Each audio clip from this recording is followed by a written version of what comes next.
पढ़ेंगे एक्सरसाइज 7.2। 7.2 में है ना, 7.2 में हमको ये पढ़ना है विभाजन। क्या पढ़ना है? विभाजन सूत्र। ये क्या है?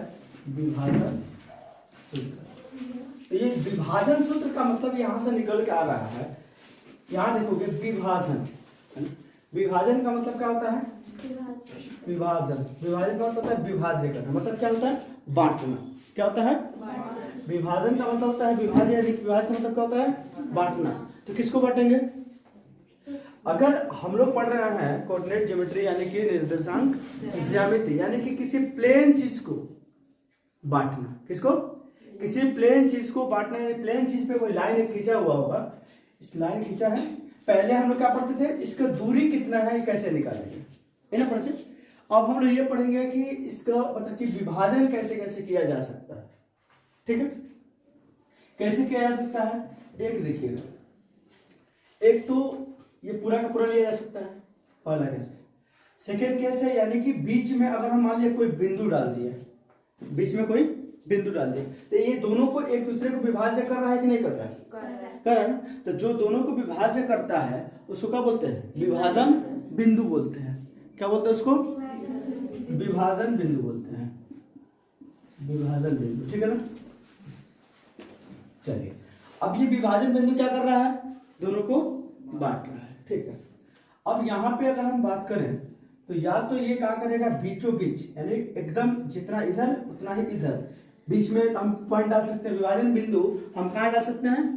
बीच में डाल सकते हैं। अगर हम बीच में डालेंगे इसको मध्य कहते हैं कि नहीं कहते हैं? बीच के किसको कहते हैं? मध्य कहते हैं। तो इसको हम लोग मध्य बिंदु भी बोल सकते हैं। बोल सकते हैं कि नहीं बोल सकते हैं? जो एकदम किसी चीज को एकदम सेंटर में है यानी कि मध्य में है, तो मध्य है मतलब क्या है? मध्य बिंदु है कि नहीं? तो मध्य बिंदु का मतलब ये हुआ कि ये जितना लंबा है, मान लीजिए हमने यहाँ पे ए लिखा, बी लिखा और सी लिखा, तो ये ए बी जितना लंबा है उतना ही लंबा क्या है? BC उतना ही लंबा। इतना बात क्लियर है? पहला केस तो ऐसा बांट करके देगा भैया, एक मध्य बिंदु दिया है यानी कि बीच में बांट दिया, एकदम बराबर बांटा है, बराबर बराबर। ठीक है। दूसरा चीज आपको ये दे देगा कि एक लाइन देगा, ये मान लीजिए एक लाइन दे दिया, ये कह रहा है कि इसमें हम 3 गो बिंदु डालेंगे लेकिन बराबर बराबर डालेंगे। क्या डालेंगे? 3 गो बिंदु डालेंगे लेकिन हम यहाँ पे बराबर बराबर डालेंगे। एक बिंदु मान लीजिए यहाँ पे डाल दिया, एक बिंदु यहाँ पे डाल दिया, ये जितना बराबर है उतना ही ये है और उतना ही ये है। ठीक, समझ में आ रहा है? समझ में आ रहा है? तो यहाँ पे अगर हम मान लीजिए इसको डालते हैं ए, इसको बी, इसको सी और इसको डी, कोई दिक्कत नहीं है। तो हम इसको क्या करेंगे? अगर हम यहां से यहां तक लेते हैं तो इसमें कितने कितने पार्ट आ रहा है? कितने भाग आ रहा है इसमें? 2 भाग आ रहा है। यहां से यहां तक ले रहा है तो कितने भाग आ रहा है? 2। और फिर यहां से अगर हम यहां तक ले रहे हैं, ठीक है, यहां से फिर हम अगर यहां तक ले रहे हैं तो ये कितने भाग में बांट रहा है? 1 है कि नहीं? तो यहाँ पे 1, तो इसको कितने के अनुपात में बांटा? ये 2 अनुपात 1 के अनुपात में बांटा। लेकिन बांटा तो एक 2 साइड हो सकता है, फिर एक साइड हो सकता है। हो सकता है कि नहीं हो सकता है? तो इसको कितने बांटा? 2 अनुपात 1 के अनुपात में बांटा। लेकिन टोटल क्या किया? टोटल जितना लेंस था 3 था, 3 भाग में बांट दिया। टोटल जितना रुपया था मान लीजिए उसको 3 भाग में बांट दिया, एक को 2 दे दिया, दूसरे को क्या दे दिया? 1। ठीक है, इतनी बात समझ में आई आप लोगों को? चलिए, तो आपके पास क्या क्या ऑप्शन आ सकता है? या तो मध्य बिंदु दोनों बराबर दे सकता है, या फिर 3 गो बिंदु दे देगा, 4 गो दे देगा। अगर एग्जाम्पल एक और ले लीजिए, अगर मान लीजिए हमने यहाँ पे दे दिया, ठीक, एक पॉइंट यहाँ लिया और एक पॉइंट मान लीजिए यहाँ लिया, हमने इसका नाम दिया ए, बी, सी और डी। ठीक, ये यहाँ पे ये तीनों एक दूसरे के क्या है? बराबर। ये 3 भाग बटे हैं, 4 भाग बटने चाहिए हमको। ठीक है, यहाँ पे एक पॉइंट यहाँ पे मान लीजिए ए बी, ये हो गया सी, ये हो गया डी और ये क्या हो गया? ठीक है, अब ये देखिए कितने भागों में बांटा है? 4 भाग में बांटा है। लेकिन अगर कोई कह रहा है, ठीक है ना, कोई बच्चा या कोई भी चीज यहाँ पे अगर खड़ा है तो कहाँ पे भाई? मध्य बिंदु में खड़ा है या फिर अनुपात में खड़ा है? मध्य बिंदु में खड़ा है, क्योंकि 2 इधर और 2 इधर। अगर 2:2 को तुम काटोगे तो फिर 1:1 ही तो आएगा। और एक चीज और आपको बता दें कि मध्य बिंदु अगर है तो यहाँ पे मध्य बिंदु अगर है तो ये 1 और 1 अनुपात में है कि नहीं, और ये कितने का अनुपात में था, 2:1 का अनुपात में था कि नहीं था। लेकिन अगर ये सेंटर में बैठा है तो फिर भी ये क्या है, 1:1 के अनुपात में बैठा है। क्लियर है? किसी को दिक्कत है? अगर जिसको समझ में नहीं आएगा आप लोग बोल दीजिएगा सर हमको समझ में नहीं आ रहा है, और नहीं तो फिर मैथ के समय में अगर कोई प्रॉब्लम होगा तो फिर हम बहुत पिटाई करेंगे, इतना ध्यान रखिएगा। ठीक है, चलिए उसके बाद फिर आगे बढ़ते हैं। अगर यही चीज अगर हमको एक ऐसा भी दे देता, ठीक है, देखिएगा एक यहाँ पर फिर बांट के फिर 4 बांट दिए हम लोग। एक कह रहा है कि यहाँ से पूरा ले लो और एक यहाँ से ले लो। अब बताओ कितने का अनुपात कितने बांट रहा है? 1:3 के रेशियो बांट रहे हैं। यानी 1 इधर गया और 3 इधर गया। तो हम इसको ऐसे लिख सकते हैं 1:3। इसको कैसे लिख सकते थे हम लोग? 1:1। कोई दिक्कत नहीं। तो किसी भी लाइन को बांटना होगा तो आपको समझ में आ गया कैसे बांटेंगे और कैसे कैसे ऑप्शन हमको दे सकता है। अगर अल्टर भी थोड़ा सा देगा इधर उधर तो हम आई होप कि आप लोग बांट लीजिएगा। चलिए इतना क्लियर हुआ। उसके बाद आपको पता है कि हम लोग क्या पढ़ रहे हैं, निर्देशांक ज्यामिति पढ़ रहे हैं। निर्देशांक ज्यामिति में एक पॉइंट पे 2 मान दिया रहता है। एक पॉइंट पे कितना मान दिया रहता है? 2 मान दिया रहता है। तो एक मान क्या हो जाएगा? x1, ये हो जाएगा y1। ठीक, ये क्या हो जाएगा? x2 और इतना क्लियर है। 2 बिंदु दिया रहेगा। अगर मान लीजिए जैसे कि यहाँ पे हम लोगों का किया, यहाँ पे 3 इसको 2 बराबर भागों में बांट दिए हम लोग, बांट दिए ना। तो ऐसा आपके पास क्वेश्चन आ सकता है कि देखो ये वाला x1 y1 दे दिया है और x2 y2 दे दिया है, लेकिन कौन है यहाँ पे पॉइंट जो बनेगा उसका भी तो कुछ वैल्यू होगा कि नहीं होगा? यहाँ पे जो कुछ पॉइंट बनेगा उसका कुछ वैल्यू एक्स वाई का वैल्यू आएगा कि नहीं आएगा? आएगा ना। तो यहाँ पे वैल्यू अगर कह रहा है कि निकाल दो तो आपको ये वाला वैल्यू निकालना पड़ेगा, और ये वाला वैल्यू निकालने के लिए हम लोग विभाजन सूत्र का उपयोग करेंगे। क्लियर है यहाँ पर? चलिए उसके बाद या फिर आपके साथ जैसे इसका भी वैल्यू दे देगा, सपोज सेम टू सेम काम चलेगा। तो यहाँ पे हम लोग क्या करते हैं, हम लोग ये तो बांट रहे हैं तो समझ में आ रहा है, लेकिन हम लोग तो सारे क्वेश्चन में ये अप्लाई करते रहेंगे कितने भाग में बांटा कितने भाग में नहीं बांटा, तो थोड़ा दिक्कत होगा ना। तो हम लोग इसको फार्मूला बनाते हैं। फार्मूला कैसे बता दीजिए? हम लोग यहाँ पे एक लाइन ले लिया यहाँ से ऐसे, ठीक है। हमने इसको क्या माना? x1 y1, इसको क्या मान लेंगे? x और y, इसको क्या मान लेंगे? x2 और y2। क्लियर है? अब इसको देखना क्या है कि कितने के अनुपात में ये बन, तो इसका अनुपात को हम लोग नाम देते हैं m1 m2। मतलब कि m1 m2 का जगह पे क्या हो गया? कुछ भी हो सकता है, 1 भी हो सकता है, 5 भी हो सकता है, 25 भी हो सकता है, कुछ भी हो सकता है। मान लीजिए यही हम लोगों ने 2 पार्ट में बांटा था, ये m1 हो सकता था, ये m2 हो सकता था। यहाँ पे m1 m2 हो सकता है, यहाँ पे 3 भाग में बांटे तो ये m1 m2 हो सकता है, कुछ भी हो सकता है ना। यहाँ पे भी वही चीज हो सकता है कि नहीं हो सकता है। तो ये रेशियो में हम लोग बांटने का एक तरीका होता है, ठीक है। कोई दिक्कत किसी को? चलिए अब यहाँ पे विभाजन सूत्र बनता कैसे पहले ये समझिए। हम लोग को एकदम इजी वे में समझना है। ये जो है ना m2, उसको क्या करना है? इस सब से गुना करा देना है। m2 को क्या करना है? ये 2 है ना, 1 वाले से गुना कराना है, 1 है तो 2 वाले से गुना कराना है। किसे किसे गुना कराना है? अगर 2 है तो 1 वाले से गुना कराना है, और 1 है तो 2 वाले से गुना कराना है, ठीक है। और यहाँ पे हमको वैल्यू किसका निकालना है? x और y का वैल्यू निकालना है, ठीक है। तो हम लोग विभाजन सूत्र बहुत सारे लोग ऐसे कर देते हैं, ठीक है ना, जैसे हम अलग अलग लिख देते हैं। अगर हमको x का वैल्यू निकालना है, किसका वैल्यू निकालना है? x का वैल्यू निकालना है, तो हम किससे मल्टीप्लाई करेंगे? m2 से किसको मल्टीप्लाई करना है? x1 से। x1 m2 लिख सकते हैं या फिर m2 x1 लिख सकते हैं, कोई दिक्कत नहीं। कोई दिक्कत किसी को? चलिए फिर इसके बाद हम यहाँ पे करेंगे प्लस, फिर क्या करेंगे? m को किससे गुना करना है? m1 को x2 से गुना करना है, सॉरी, हाँ ठीक है ठीक। कोई दिक्कत किसी को? यहाँ पे m1 को x2 से गुना किए और m2 को किससे गुना किया, कोई दिक्कत नहीं। अब हम यहाँ पे क्या करेंगे, m1 प्लस m2 लिख देंगे। इस तरह करके करने से हमको क्या बना निकलेगा, x का वैल्यू निकल जाएगा। क्लियर है। उसके बाद हमको क्या निकालना है, y का वैल्यू निकालना है। तो हमको फिर अब गुना करना पड़ेगा, m2 को किससे गुना करना पड़ेगा, y1 से। m2 को गुना करना पड़ेगा y1 से, फिर m1 को गुना करना पड़ेगा y2 से। ठीक है। उसके बाद फिर हम वही चीज करेंगे, m1 प्लस। मतलब क्या है, अगर हम लोग सपोज इसका रेशियो निकालते तो m1 ये होता और m2 ये होता, तो 1 प्लस 1 कितना होता है, 2 हो जाता है। यहाँ पे 2 प्लस 1 कितना होता है, 3 हो जाता है। यहाँ पे 3 प्लस 1 कितना होता है, 4। रेशियो को हमको क्या करना है, कितने के रेशियो में बांटा है वो रेशियो को क्या करना है, नीचे जोड़ के लिख देना है। क्लियर है। चलिए अगर मान लीजिए ये वाला विभाजन सूत्र आप समझ गए थोड़ा बढ़िया से, कोई दिक्कत नहीं। उसके बाद एक और कह रहा है कि मध्य बिंदु वाला जो फॉर्मूला होता है, कह रहा है कि विभाजन सूत्र में, मतलब ये भी अप्लाई कर सकते हैं मध्य बिंदु वाला पे, ये मना नहीं करेगा, बट एक चीज है ना, ये चीज अप्लाई कर सकते हैं। है ना, तो एक ही चीज है, बस एक फॉर्मूला याद रखो ये वाला, ठीक है।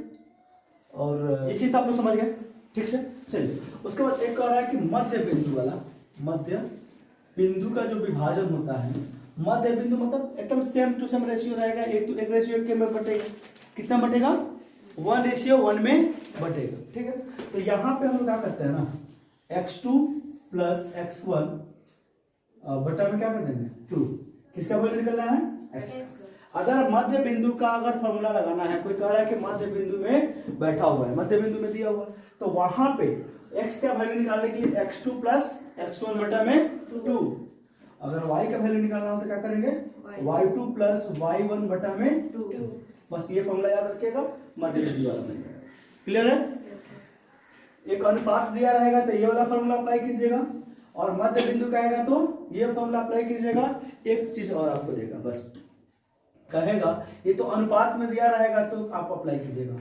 अनुपात दिया है कि नहीं दिया है, मान लीजिए 1:1 इसमें दिया था और इसमें भी कुछ अनुपात दिया रहेगा, लेकिन अब आपसे पूछ दे कि कितने के अनुपात में बांटा है, कितने के अनुपात में बांटा है, मतलब क्या है, कितने के अनुपात में बांटा है का मतलब क्या करेगा। मान लीजिए ये वाला हमने पॉइंट मान लिए, लेंथ मान ली, ये हमारे पास x2 सॉरी x1 y1, यहाँ पे हमने क्या कर दिया x और y डाल दिया, और यहाँ पे क्या कर दिया x2 और y2। ठीक। अब आपको करना क्या पड़ेगा ना, यहाँ पे ये वाला भी वैल्यू दे दिया है, ये वाला भी वैल्यू दे दिया, और ये वाला भी वैल्यू दे दिया। अभी तक हम लोग क्या पढ़ रहे थे, इस वाले वैल्यू को कैसे निकाला जाए, तो ये वाला फॉर्मूला लगा रहे थे और ये वाला फॉर्मूला लगा रहे थे इस वैल्यू को निकालने के लिए। अब क्या किया है, ये वाला वैल्यू दे दिया है और ये वाला भी वैल्यू, यानी कि सारे के सारे वैल्यू दे दिया है। अब पूछ रहा है कि कितने के अनुपात में बांटा है, तो कितने के अनुपात में बांटा है तो क्या कीजिएगा, यहाँ पर रखिएगा k, यहाँ पर रखिएगा 1। मतलब क्या, k और 1 रखने का मतलब यहाँ पे आप कुछ भी रख सकते हैं, ठीक है। m रखिए, l रखिए, या जिसका भी अगर आप नाम रखना चाहते हैं तो आप रख सकते हैं। जी हमारा रहता तो हम r रखते हैं, आप लोग को जो रखना रखिए, ठीक है। कुछ लड़की हंस रही है, सब एक लड़की है, तो हम क्या रख सकते, आप जो चाहे रख सकते हैं, ठीक है। अब यहाँ पे आपको एक वैल्यू निकालने की जरूरत पड़ेगी, किसकी वैल्यू जरूरत पड़ेगी, k की जरूरत पड़ेगी वैल्यू निकालने के लिए, किसकी वैल्यू k। अब देखिएगा क्या है, अगर मान लीजिए हमने रखा यहाँ पे k अनुपात 1, मान लीजिए हमने k अनुपात 1 के अनुपात में बांट दिया, ठीक है। अगर मान लीजिए k का वैल्यू अगर 2 आ जाता, k का वैल्यू 5 आ जाता, k का वैल्यू 7 आ जाता, कुछ भी आता, ठीक है। तो अगर हम मान लीजिए यहाँ पे k का वैल्यू 5 मान लिए और 1 मान लिए, अगर हम इसमें फिर देखिएगा 2 से मल्टीप्लाई कर रहे हैं, ये भी तो 2 से मल्टीप्लाई होगा नहीं होगा, तो यहाँ पे अगर 10 होगा तो यहाँ पे कितना हो जाएगा, 2 हो जाएगा। अगर मान लीजिए यहाँ पर 3 से मल्टीप्लाई करते हैं, कितना होता है 15, तो कितना हो जाता है ये 3 होता है, हाँ। यहाँ पे 3 से मल्टीप्लाई करते, 2 से मल्टीप्लाई करते हैं, अब इसके बाद 3 से मल्टीप्लाई करते हैं। तो देखिए जितना ये बढ़ रहा है उतना ही ये बढ़ रहा है, जितना ये बढ़ रहा है उतना ही ये बढ़ रहा है, सेम तो बढ़ रहा है ना। चलिए नहीं समझ में, बढ़ रहा है एकदम सेम, इसलिए हम लोग के अनुपात 1 के अनुपात में लिख देते हैं। अगर के का वैल्यू आ गया तो समझ लो हमारा अनुपात पता चल गया। चलेगा नहीं चलेगा? तो इस तरीके का फॉर्मूला, इस तरीके का अगर अनुपात निकालना हो तो भी यही फॉर्मूला अप्लाई करेंगे, कोई दिक्कत नहीं है। तो करना क्या होता है ये समझ लीजिए। आपको x का वैल्यू अगर निकालना है, किसका वैल्यू निकालना है? x का वैल्यू निकालना है। तो इसको आप क्या कीजिएगा, इससे मल्टीप्लाई कीजिएगा। x को 1 से मल्टीप्लाई कीजिएगा तो क्या आएगा? x ही तो आएगा। x को 1 से मल्टीप्लाई कीजिएगा क्या आएगा? x आएगा। उसके बाद यहाँ पे फिर k से 2 से मल्टीप्लाई कीजिएगा क्या आ जाएगा? k x2 आएगा कि नहीं आएगा? k को अगर x2 से मल्टीप्लाई कीजिएगा तो k x2 आएगा कि नहीं आएगा? मान लीजिए k मल्टीप्लाई x2 बराबर क्या आ जाएगा? k x2। कोई दिक्कत नहीं। उसके बाद आपको करना क्या है, k प्लस 1 को जोड़ के नीचे लिख देना। x का वैल्यू निकल गया। अब यहाँ पे फिर y का वैल्यू निकालना है आपको, तो क्या करिएगा, फिर k 1 को y से मल्टीप्लाई कीजिए क्या हो जाएगा? y1 आ जाएगा। फिर k को y से मल्टीप्लाई कीजिए क्या हो जाएगा? k y2 आ जाएगा। और फिर k प्लस 1 कर दीजिएगा। इस तरीके से कीजिएगा तो आपका अनुपात। अब आपको इस केस में किसी एक को सॉल्व करना है। x वाला सॉल्व कर लीजिए, चाहे y वाला सॉल्व कर लीजिए, आपको k का वैल्यू निकल जाएगा ना। क्योंकि देखिए k इसमें भी आ रहा है और k इसमें भी आ रहा है। आपको वैल्यू किसका निकालना है? बस k की वैल्यू निकालना है, मतलब अनुपात की वैल्यू निकालना है। तो अगर एक को सॉल्व कर लीजिएगा तो k का अनुपात निकल जाएगा, नहीं निकल जाएगा? तो इसको भी सॉल्व कीजिएगा तो वही निकलेगा, इसको भी सॉल्व कीजिएगा तो वही निकलेगा। लेकिन एक चीज ध्यान रखिएगा कि x का जो वैल्यू दिया रहेगा वो x के सामने रखिएगा, ठीक है? तब उसको सॉल्व कीजिएगा। ये नहीं कि बहुत सारे बच्चे क्या करते हैं, x और y दोनों का वैल्यू रख देते हैं तब एक सॉल्व करते हैं, तो वो उसमें बच्चे फंस जाते हैं, ठीक है? मतलब क्या है कि अगर यहाँ पे 2 दिया है, x का वैल्यू 2 और y का वैल्यू 3 दिया है, तो अगर हम यहाँ पे क्या करेंगे, x की जगह पे क्या लिखेंगे हम लोग? 2 लिखेंगे। y की जगह पे क्या लिखेंगे? 3 लिखेंगे। बात समझ में आया कि नहीं समझ में आया? चलिए, इतना क्लियर समझ में आ गया आप लोग को। उसके बाद आपसे एक और ऑप्शन क्वेश्चन कर सकता है, कहेगा कि x अक्ष पे, किस वक्त पे? x अक्ष पे या फिर y अक्ष पे। सपोज ध्यान रखिएगा, हमारे पास 2 अक्ष होते हैं, ये x है और ये क्या है? y है, ठीक है? कोई दिक्कत नहीं है ना? कोई दिक्कत? अगर कह रहा है x अक्ष पे कोई हम लाइन खींचे, x अक्ष पे कोई लाइन खींचे तो कितने के अनुपात में बांटा है? मान लीजिए हमने एक लाइन खींच दी इसको ऐसे, तो ये जो पॉइंट बटा है ये x वाला ही बटा है ना? बटा है नहीं बटा है? तो x अक्ष पे हम अगर हम बात करें तो कितने का अनुपात बटेगा ये? 2 नहीं, कैसे तुम मान सकते हो? 2 हो सकता है, 5 हो सकता है, 25, कुछ भी हो सकता है यार। कि कहाँ बांटेगा किसी को पता है, लेकिन ये पता जरूर है कि x का वैल्यू चाहे जो हो, लेकिन y का वैल्यू क्या होगा? 0, क्योंकि y का वैल्यू यहीं से शुरू होता है। बात समझ में आया? अगर x अक्ष पे कहेगा, x अक्ष पे कहेगा तो क्या हो जाएगा हमारा अनुपात? x और 0 बनेगा। कितने का अनुपात में बांटेगा? सॉरी, इसका निर्देशांक क्या हो जाएगा? x और 0 हो जाएगा, ठीक है? अगर कहता है कि y अक्ष पे बांट दिया तो यहाँ पे ये तो क्लियर है कि x का वैल्यू क्या हो जाएगा? 0 और y का वैल्यू क्या हो जाएगा? y। अब y का वैल्यू कुछ भी हो सकता है। क्या हो सकता है? यहाँ पे मान लिया यहीं पे बांट दिया, यहाँ पे 2 हो सकता है, 5 हो सकता है, 25, कुछ भी हो सकता है, लेकिन ये इतना क्लियर है कि x का वैल्यू कितना होगा? 0 होगा और y का वैल्यू कुछ भी हो सकता है। अगर x अक्ष पे कहे तो x का वैल्यू दिया रहेगा, y का वैल्यू 0 हो जाएगा, ठीक है ना? यहाँ पे क्या लिखेगा? y अक्ष पर, ये क्या कहेगा? x अक्ष पर। क्लियर है? किसको दिक्कत है? क्वेश्चन नंबर 1 कह रहा है यहाँ पे, उस बिंदु का निर्देशांक ज्ञात कीजिए। क्वेश्चन नंबर 1 क्या कह रहा है? उस बिंदु का निर्देशांक ज्ञात कीजिए जो बिंदु -1,7 और 4,-3 को मिलाने वाली रेखाखंड को 2:3 के अनुपात में विभाजित करता है। क्लियर है? तो यहाँ पे आपके पास एक रेखा दिया हुआ है, एक रेखा ये दिया हुआ है। इस रेखा को क्या किया है? आपका पहला बिंदु दिया है आपको, मान लीजिए हमने ये लिख दिया a, है ना? a को क्या दे दिया आपको? -1 और 7, ठीक है। दूसरा क्या दे दिया है? मान लिया हमने b मान लिया, इसको क्या दे दिया है? 4 -3। अब ये कह रहा है कितने का अनुपात में बांटा है, 2:3 का अनुपात में बांटा। तो भाई कहीं भी बांट सकता है, हमारे हमने एक पॉइंट भी ले लिया, इस पॉइंट का नाम दे दिया हम लोगों ने सी, दे दिया, कोई दिक्कत नहीं। यहां से अब आपसे कह रहा है, यहाँ पे आपके पास क्या दिया रहेगा, x2, सपोज ये x1 दे देगा, y1 दे देगा, क्लियर है। ये क्या देगा, x और y, ये क्या दे दिया यहाँ पे, x2 और y, इतनी क्लियर है। चलिए आपसे अनुपात कितने का अनुपात में बांटा है, 2:3 का अनुपात में बांटा, यानी कि 2 किधर जाएगा, इधर, 3 किधर जाएगा, इधर। इसमें कोई दिक्कत आप लोग को नहीं है। आपको अब इसमें आप लोगों को बताना है इसमें कौन सा फॉर्मूला हम लोग लगाएंगे, ये तीनों फॉर्मूला में से कौन सा फॉर्मूला लगाएंगे, फर्स्ट वाला फॉर्मूला इसमें हम लोग अप्लाई करेंगे। कौन फॉर्मूला अप्लाई करेंगे, फर्स्ट वाला फॉर्मूला अप्लाई करेंगे।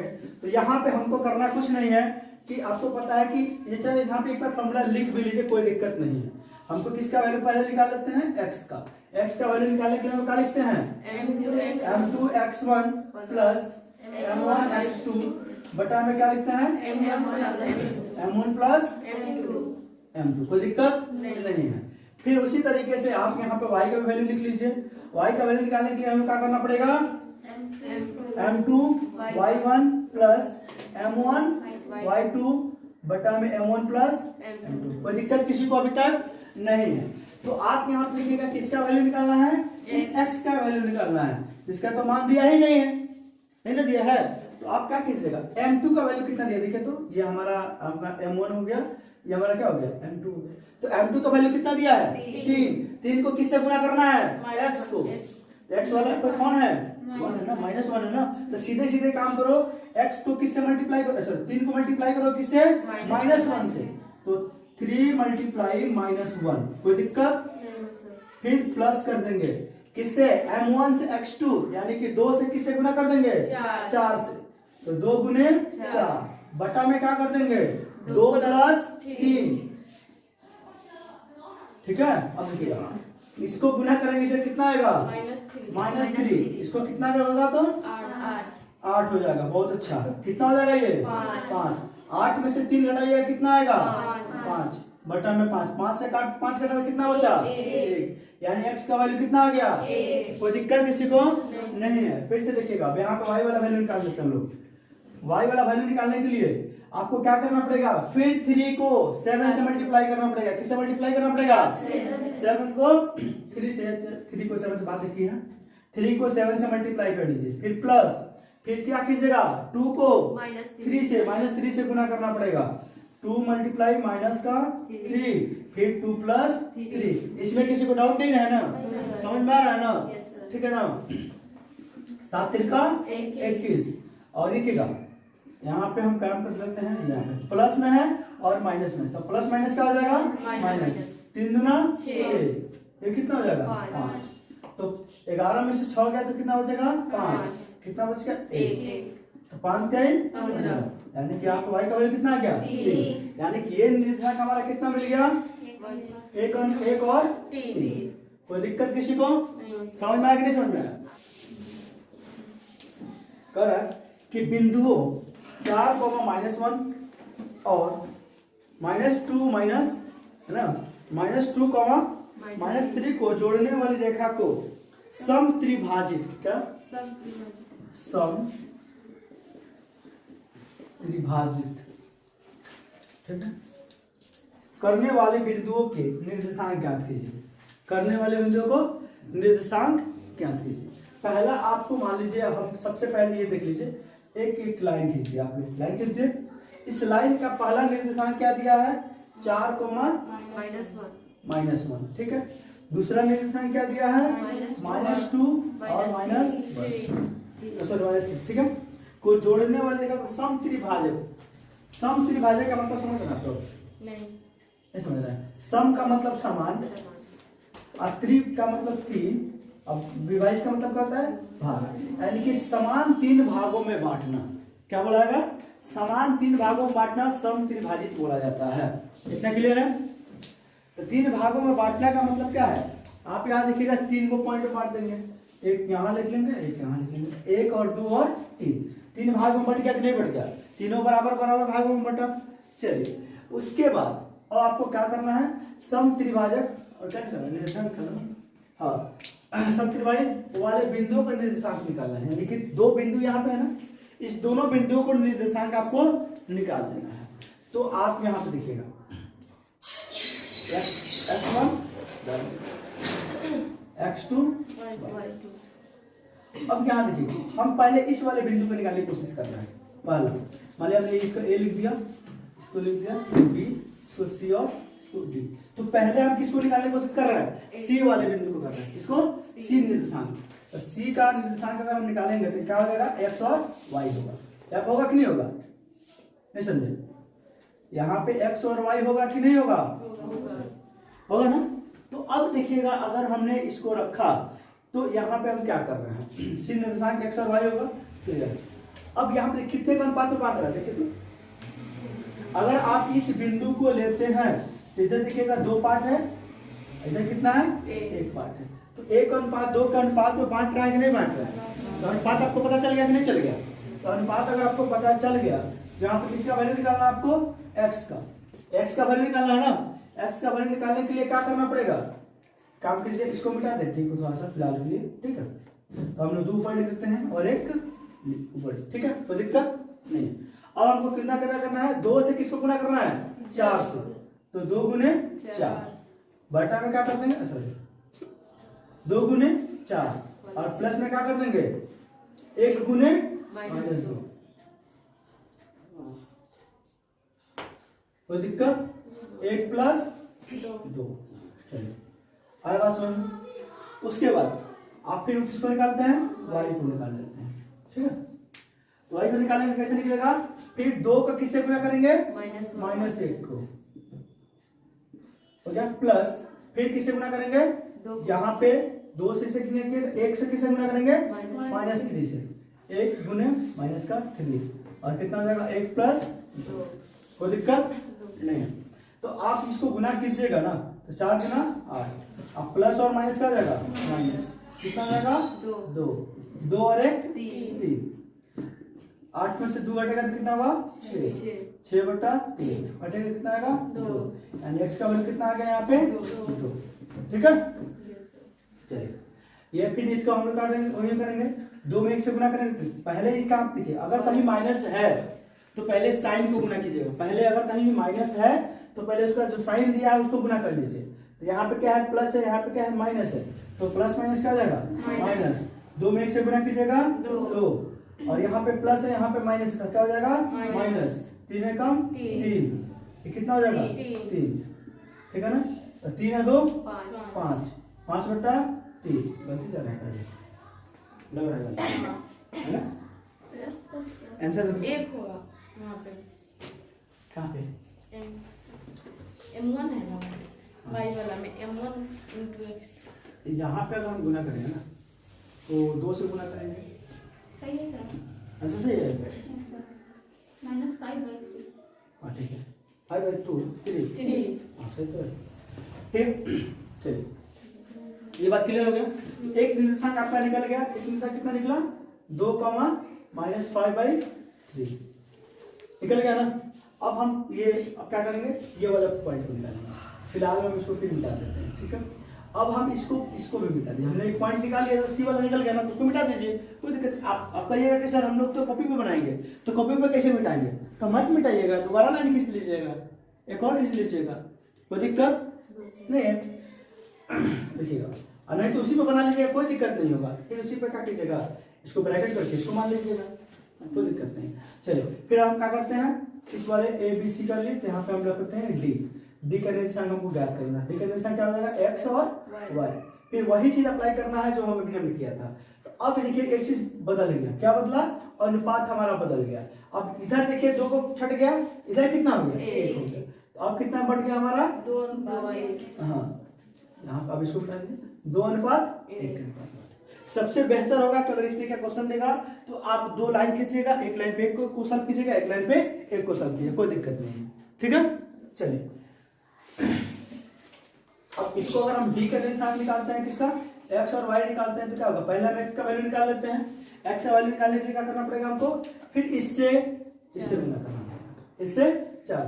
1 को 4 से गुना करेंगे क्या होगा 4 गुना 1 प्लस है ना 2 का किससे गुना करना पड़ेगा 4 चल 2 को -2 से तो 2 गुने -2 कोई दिक्कत फिर 2 प्लस 1 कर देंगे फिर y का वैल्यू हमको निकालना होगा तो क्या कर देंगे इससे गुना करेंगे और 1 गुने तो 1 गुने -1 प्लस 2 गुने -3